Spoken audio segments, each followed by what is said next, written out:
നമസ്കാരം, ദീപിക ന്യൂസിലേക്ക് സ്വാഗതം. പ്രധാന വാർത്തകൾ. തിരുവനന്തപുരം നഗരസഭയിലെ ബി.ജെ.പി. കൗൺസിലർ സുഗതനും ബി.ജെ.പിക്കും കനത്ത തിരിച്ചടി. സുഗതനെതിരെ പോലീസ് കാപ്പ ചുമത്തിയതിന് സംസ്ഥാന സർക്കാർ അംഗീകാരം നൽകി. ആഭ്യന്തര സെക്രട്ടറിയാണ് അനുമതി നൽകിയത്. ഇതോടെ തിരുവനന്തപുരം നഗരസഭയിൽ ബി.ജെ.പി. പ്രതിസന്ധിയിലായി. സത്യപ്രതിജ്ഞ സംബന്ധിച്ച കഴിഞ്ഞ ദിവസത്തെ കോടതി വിധി പ്രകാരം 4 ആഴ്ചയ്ക്കകം പുനർസത്യപ്രതിജ്ഞ ചെയ്തില്ലെങ്കിൽ സുഗതന്റെ അംഗത്വം അസാധുവാകും. ഇതാണ് ബി.ജെ.പിയെ പ്രതിസന്ധിയിലാക്കിയിരിക്കുന്നത്. ഇതോടെ കോർപ്പറേഷനിൽ ബി.ജെ.പിക്ക് കേവല ഭൂരിപക്ഷം നഷ്ടമാകും. നിലവിൽ ഒരു സ്വതന്ത്രന്റെ പിന്തുണയോടെയാണ് ബി.ജെ.പിക്ക് കേവല ഭൂരിപക്ഷം ലഭിച്ചത്. അടുത്ത കോർപ്പറേഷൻ യോഗത്തിൽ പങ്കെടുത്തില്ലെങ്കിലും സുഗതന്റെ അംഗത്വം നഷ്ടമാകും. നിലവിൽ വിയ്യൂർ സെൻട്രൽ ജയിലിൽ കഴിയുന്ന സുഗതന് കോർപ്പറേഷൻ യോഗത്തിൽ പങ്കെടുക്കാൻ കഴിയുമോ എന്നതിലും ബി.ജെ.പിക്ക് ആശങ്കയുണ്ട്. സത്യപ്രതിജ്ഞാ വിവാദത്തിനു പിന്നാലെ തിരുവനന്തപുരം കോർപ്പറേഷനിൽ എൽ.ഡി.എഫ്. ബി.ജെ.പി. കൗൺസിലർമാർ ഏറ്റുമുട്ടി. എൽ.ഡി.എഫ്. അംഗങ്ങൾ ഓഫീസിൽ നടത്തിവന്ന ഉപരോധത്തിനിടയിലേക്ക് മേയർ എത്തിയതോടെയാണ് സംഭവങ്ങളുടെ തുടക്കം. മേയറെ CPM പ്രവർത്തകർ തടഞ്ഞതോടെ ബി.ജെ.പി. കൗൺസിലർമാർ പ്രതിരോധവുമായി രംഗത്തിറങ്ങി. തുടർന്നുണ്ടായ ഉന്തിലും തള്ളിലും CPM വനിതാ കൗൺസിലർക്കും ഡ്യൂട്ടിയിലുണ്ടായിരുന്ന വനിതാ പോലീസ് ഓഫീസർ അനിലയ്ക്കും പരിക്കേറ്റു. മേയറാണ് ആദ്യം ആക്രമിച്ചതെന്ന് LDF കൗൺസിലർ SP ദീപക് ആരോപിച്ചു. LDF കൗൺസിലർമാർ തങ്ങളെ ആക്രമിക്കുകയായിരുന്നുവെന്ന് BJP അംഗങ്ങളും പറഞ്ഞു. കാപ്പ കേസിൽ അറസ്റ്റിലായ BJP കൗൺസിലർ സുഗതനെ പുറത്താക്കണമെന്ന് ആവശ്യപ്പെട്ടായിരുന്നു LDF സമരം. അയോധ്യ രാമക്ഷേത്രത്തിലെ സംഭാവനകൾ കൈകാര്യം ചെയ്തതിൽ വൻ അഴിമതിയും വീഴ്ചയും നടന്നതായി പ്രത്യേക അന്വേഷണ സംഘത്തിന്റെ കണ്ടെത്തൽ. സംഭാവന കൊള്ളയടിച്ചതുമായി ബന്ധപ്പെട്ട് ഉടൻ കേസെടുക്കണമെന്ന് വിശ്വ ഹിന്ദു പരിഷത്ത് അന്താരാഷ്ട്ര വർക്കിംഗ് പ്രസിഡന്റ് അലോക് കുമാർ ആവശ്യപ്പെട്ടു. ആരാണ് ഈ കൊള്ളയ്ക്ക് പിന്നിലെന്ന് വ്യക്തമാക്കുന്ന തെളിവുകൾ കൈവശമുണ്ടെന്നും രാമഭക്തർ വഞ്ചിക്കപ്പെട്ടതായും VHP നേതാക്കൾ തുറന്നടിച്ചു. വിവാദങ്ങൾ കടുത്തതോടെ VHPയുടെ വാർഷിക യോഗം മാറ്റിവെച്ചു. Ramjanmabhoomi Teerthkshetra Trust general secretary Champat റായിക്കെതിരെ കേസെടുക്കാനുള്ള ശക്തമായ സാഹചര്യ തെളിവുകൾ റിപ്പോർട്ടിലുണ്ട്. ക്ഷേത്രത്തിലെ ഭണ്ഡാരപ്പണവും സംഭാവനകളും ഭാരവാഹികൾ തന്നെ അപഹരിച്ചെന്ന റിപ്പോർട്ട് പുറത്തു വന്നതോടെ BJPയും സംഘപരിവാറും കടുത്ത പ്രതിരോധത്തിലായിരിക്കുകയാണ്. വരാനിരിക്കുന്ന ഉത്തർപ്രദേശ് നിയമസഭാ തെരഞ്ഞെടുപ്പിൽ ഇത് വലിയ രാഷ്ട്രീയ തിരിച്ചടിയായേക്കും. പെരുമ്പാവൂരിൽ വൻ കഞ്ചാവ് വേട്ട. 18 കോടി വില വരുന്ന 16 കിലോയിലേറെ ഹൈബ്രിഡ് കഞ്ചാവ് പിടികൂടി.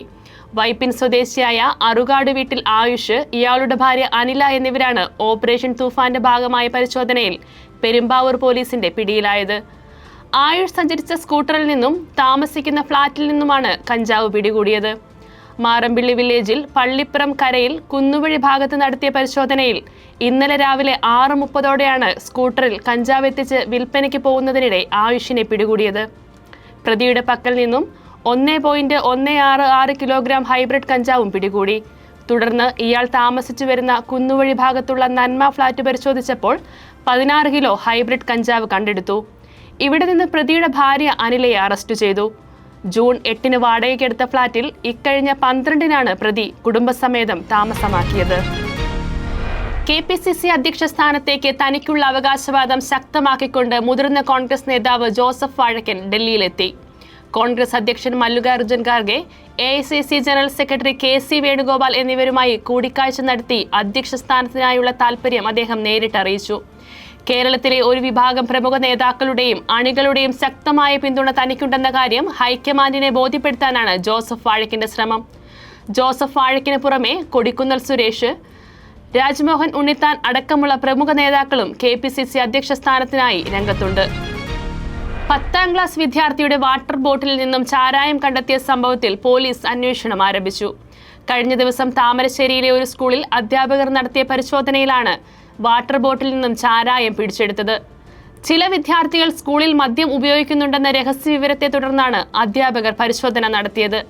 സംഭവത്തിൽ വിദ്യാർത്ഥിയുടെ സഹപാഠിയുടെ രണ്ടാനച്ഛനെതിരെ കേസെടുത്തു.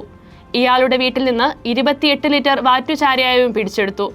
കുട്ടികളെ ഉപയോഗിച്ച് വിൽപ്പന നടത്തിയോ എന്നും പരിശോധിക്കുന്നുണ്ട്. വെനസ്വേലയിലുണ്ടായ ശക്തമായ ഭൂകമ്പത്തിൽ 32 പേർ മരിക്കുകയും 700-ലേറെ പേർക്ക് പരിക്കേൽക്കുകയും ചെയ്തതായി സ്ഥിരീകരിച്ചു. റിക്ടർ സ്കെയിലിൽ 7.2, 7.5 തീവ്രത രേഖപ്പെടുത്തിയ ഭൂചലനത്തെ തുടർന്ന് രാജ്യത്ത് അടിയന്തരാവസ്ഥ പ്രഖ്യാപിച്ചതായി ഇടക്കാല പ്രസിഡന്റ് ഡെൽസി റോഡ്രിഗസ് അറിയിച്ചു. America, Brazil, Bolivia, Argentina, Uruguay, Panama തുടങ്ങിയ രാജ്യക്കാർ രക്ഷാപ്രവർത്തനത്തിൽ സഹായിക്കും. SFI നടത്തിയ സെക്രട്ടേറിയറ്റ് മാർച്ചിലെ ബ്ലേഡ് പ്രയോഗത്തിന് പിന്നിൽ ആരാണെന്ന് കണ്ടെത്താൻ സമഗ്ര അന്വേഷണം പ്രഖ്യാപിച്ച് മന്ത്രി രമേശ് ചെന്നിത്തല. മാർച്ചിൽ പോലീസ് ബ്ലേഡ് ഉപയോഗിച്ചെന്ന ആരോപണം തള്ളിയ മന്ത്രി ലാത്തിയും തോക്കും കൈവശമുള്ള പോലീസിന് എന്തിനാണ് ബ്ലേഡ് എന്ന് ചോദിച്ചു.